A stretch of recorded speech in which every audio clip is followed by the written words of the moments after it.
Friends, ಇದು ಬಂದು ಮಂಗಳವಾರ ದಿನದ ಬೆಳಿಗ್ಗೆ ಮಿನಿ ವ್ಲಾಗು. ಬೆಳಿಗ್ಗೆ ಎದ್ದು ತಿಂಡಿಗೆ ಅಂತ ಹೇಳ್ಬಿಟ್ಟು ಅಕ್ಕಿ ರೊಟ್ಟಿ ಮಾಡ್ಕೊಳ್ಳೋಣ ಅಂತ ಹೇಳಿ ಅದಕ್ಕೆ ಕಾಂಬಿನೇಷನ್ ಆಗಿ ಬೀಟ್ರೂಟ್ ಕ್ಯಾರೆಟ್ ಪಲ್ಯ ಮಾಡ್ಕೊಳ್ಳೋಣ ಅಂತೇಳಿ ಬೀಟ್ರೂಟು ಕ್ಯಾರೆಟು ಎಲ್ಲನೂ ಕೂಡ ತುರ್ಕೊಂಡೆ. ಕ್ಯಾರೆಟ್ನ ಸ್ವಲ್ಪ ಅಕ್ಕಿ ರೊಟ್ಟಿಗೆ ಆಗುತ್ತೆ ಅಂತ ಒಂದೇ ಸಲ ಅದಕ್ಕೂ ಕೂಡ ತುರ್ಕೊಂಡು, ಇನ್ನು ಪಲ್ಯಕ್ಕೆ ಮತ್ತು ಅಕ್ಕಿ ರೊಟ್ಟಿಗೆ ಈರುಳ್ಳಿ ಹಸಿಮೆಣ್ಸಿಕಾಯಿ ಕೂಡ ಒಂದೇ ಸಲ ಕಟ್ ಮಾಡಿಕೊಂಡು, ಇನ್ನು ಸಬ್ಬಸಿಗೆ ಸೊಪ್ಪು ಕೊತ್ತಂಬರಿ ಸೊಪ್ಪನ್ನು ಕೂಡ ಕಟ್ ಮಾಡಿ ಎತ್ತಿಟ್ಕೊಂಡಿದ್ದೀನಿ.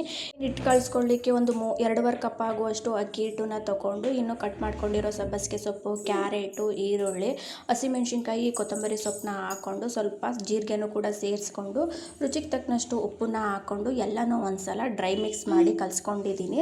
ನಂತರ ಸ್ವಲ್ಪನೇ ನೀರು ಹಾಕ್ಕೊಂಡು ಚೆನ್ನಾಗಿ ಎಲ್ಲನೂ ಕೂಡ ಕಲಿಸ್ಕೊಂಡು ಮೇಲ್ಗಡೆ ಸ್ವಲ್ಪ ಎಣ್ಣೆನ ಸಾವ್ರಿ ಸ್ವಲ್ಪ ನೆನಿಲಿ ಅಂತ ಎತ್ತಿಟ್ಕೊಂಡಿದ್ದೀನಿ. ಅದು ನೆನೆಯೋಷ್ಟರಲ್ಲಿ ಪಲ್ಯ ಮಾಡ್ಕೊಳ್ಳಿಕ್ಕೆ ಪ್ಯಾನ್ಗೆ ಎಣ್ಣೆ ಹಾಕಿ, ಎಣ್ಣೆ ಕಾದಾದ್ಮೇಲೆ ಸಾಸಿವೆ, ಜೀರಿಗೆ, ಕರಿಬೇವಿನ ಸೊಪ್ಪು, ಹಸಿಮೆಣ್ಸಿನ್ಕಾಯಿನ ಹಾಕಿ ನಂತರ ಈರುಳ್ಳಿನ ಸೇರಿಸ್ಕೊಂಡು ಅದು ಸಾಫ್ಟ್ ಆದಮೇಲೆ ತುರಿದಿಟ್ಕೊಂಡಿರೋ ಕ್ಯಾರೆಟು ಬೀಟ್ರೋಟ್ನ ಹಾಕಿ ಮಿಕ್ಸ್ ಮಾಡಿಕೊಂಡು ರುಚಿಗೆ ತಕ್ಕನಷ್ಟು ಉಪ್ಪನ್ನ ಹಾಕ್ಕೊಂಡು ಮಿಕ್ಸ್ ಮಾಡಿ ಒಂದು 5 ನಿಮಿಷ ಬೇಯಿಸ್ಕೊಂಡಿದ್ದೀನಿ. ಲಾಸ್ಟಲ್ಲಿ ಸ್ವಲ್ಪ ತೆಂಗಿನಕಾಯಿ ತುರಿ ಮತ್ತು ಕೊತ್ತಂಬರಿ ಸೊಪ್ಪು ಹಾಕಿ ಬೇಯಿಸ್ಕೊಂಡ್ರೆ ಕ್ಯಾರೆಟ್ ಬೀಟ್ರೋಟ್ ಪಲ್ಯ ರೆಡಿ ಆಗಿಬಿಡುತ್ತೆ. ಇನ್ನು ಅಕ್ಕಿ ರೊಟ್ಟಿ ಅಂತ ಹೇಳಿದ್ಮೇಲೆ ಕಾಯಿ ಚಟ್ನಿ ಸ್ವಲ್ಪ ಚೆನ್ನಾಗಿರುತ್ತೆ. ಸೊ ಹಾಗಾಗಿ ಕಾಯಿ ಚಟ್ನಿನೂ ಕೂಡ ಮಾಡಿಕೊಂಡೆ.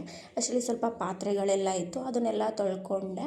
ಇನ್ನು ಇಷ್ಟೆಲ್ಲ ಮಾಡೋ ಅಷ್ಟರಲ್ಲಿ ಸುಮಾರು ಒಂದು 1/2 ಅವರ್ ಅಕ್ಕಿ ಹಿಟ್ಟು ನೆಂದಿತ್ತು. ಇನ್ನು ನೀಟಾಗಿ ಎಣ್ಣೆ ಹಾಕ್ಕೊಂಡು ಒಂದು ಬಟರ್ ಪೇಪರ್ ಮೇಲೆ ನೀಟಾಗಿ ತಟ್ಕೊಂಡು 2 ಸೈಡು ಕೂಡ ಬೇಯಿಸ್ಕೊಂಡೆ.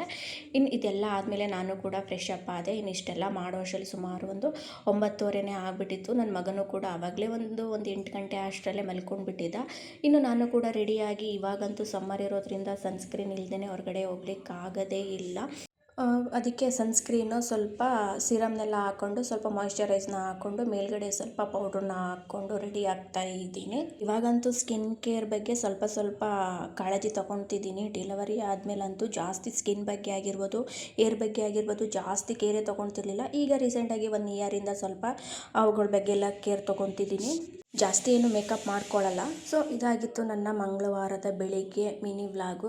ದಯವಿಟ್ಟು ವಿಡಿಯೋ ಇಷ್ಟ ಆಗಿದ್ದರೆ ಲೈಕ್ ಮಾಡಿ, ಶೇರ್ ಮಾಡಿ, ಮತ್ತು ಇನ್ನೂ ಯಾರೆಲ್ಲ ಚಾನಲ್ನ ಸಬ್ಸ್ಕ್ರೈಬ್ ಮಾಡ್ಕೊಂಡಿಲ್ಲ ಸಬ್ಸ್ಕ್ರೈಬ್ ಮಾಡಿಕೊಂಡು ಹಾಗೆ ನಮ್ಮ ಪೇಜ್ನ ಫಾಲೋ ಮಾಡ್ಕೊಂಡು ಸಪೋರ್ಟ್ ಮಾಡಿ ಫ್ರೆಂಡ್ಸ್. ಬಾಯ್.